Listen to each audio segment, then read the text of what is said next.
Sophie Fay, l'UNSA appelle à une grève à la SNCF avant même le 22 mars qui devait être une grande journée de manifestation. Oui ou non, est-ce que cette réforme peut bloquer le pays ? Ça bloquera le pays. Alors il y a le Vous ne service... pouvez pas me le dire aussi tranquillement que ça. C'est-à-dire, vous pensez qu'il va y avoir une grosse grève à la SNCF et durable ? Je pense qu'il faut s'attendre au mois de mars à avoir des conditions de transport qui ne seront pas normales, avoir des conditions dans les gares qui ne seront pas normales. On demande quand même aux cheminots un effort considérable. C'est-à-dire que non seulement on va toucher au statut pour les nouveaux embauchés, donc ce qui va progressivement quand même faire bouger l'organisation du travail et les rapports de force à l'intérieur de l'entreprise. À partir du moment où vous aurez des gens qui pourront être plus flexibles, qui n'auront pas les mêmes conditions, ça va forcément avoir un effet. C'est ce qui s'est passé à la Poste en 2010, par exemple. Voilà, c'est ce qui s'est passé à la Poste, c'est ce qui s'est passé chez Orange, c'est ce qui s'est passé chez EDF, c'est ce qui s'est passé partout. Et puis on va demander autre chose aussi aux cheminots. On va leur demander davantage de polyvalence dans leur métier. Avant, chacun avait sa fonction.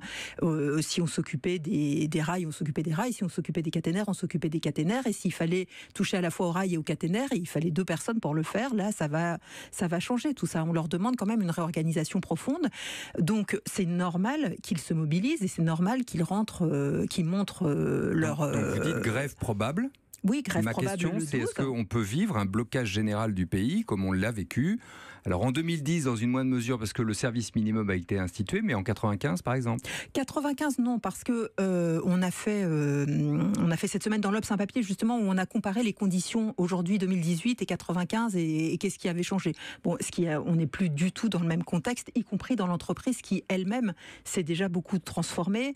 On n'est plus dans le même contexte dans le rapport aux usagers. Les cheminots eux-mêmes savent très bien, après ce qui s'est passé à la gare Montparnasse, après ce qui s'est passé à la gare Saint-Lazare, qu'ils ne sont pas très populaires et qu'on leur fait porter le chapeau des dysfonctionnements qui ne sont pas forcément liés à leur action, à eux, aux salariés au quotidien, hein, qui sont liés à des choix stratégiques, au fait qu'on n'ait pas investi dans le réseau auparavant, mais quand même... Pour parler clair, on a choisi le TGV, on a délaissé un certain nombre de lignes, par exemple, ou d'investissements. Voilà, mais même le TGV, maintenant, il faut commencer à rénover certaines lignes. Et donc, ils savent très bien quand même qu'ils ne sont pas forcément le métier le plus populaire aujourd'hui. Puis en 95, il y avait eu surtout ce que Stéphane Rosès avait appelé la grève par procuration, c'est-à-dire qu'on se disait que bon, si on commençait à toucher aux acquis de la SNCF, après ce seraient les acquis des autres salariés qui seraient touchés. Là, on a vu que les salariés du privé se sont pas mobilisés sur les ordonnances travail qui touchaient les conditions dans lesquelles ils pouvaient être licenciés, dans lesquelles ils pouvaient aller au prud'homme. Pourquoi ils se mobiliseraient aujourd'hui pour les conditions de travail des cheminots? Donc on voit assez difficilement comment va se faire la convergence, à part peut-être avec les fonctionnaires dont le statut est aussi mis sur la table, alors moins clairement que pour les cheminots, mais le gouvernement là aussi a dit qu'il voulait davantage de contractuels. Raymond Soubi, est-ce que Édouard Philippe peut ne pas avoir en tête ce risque de blocage, et notamment de blocage durable ? Je pense que Édouard Philippe avait sûrement en tête ce risque de blocage. Ce que j'ai dit il y a un instant, c'est qu'au fond, il a déminé des sujets qui, s'ils avaient été abordés, auraient certainement entraîné un blocage quasi immédiat.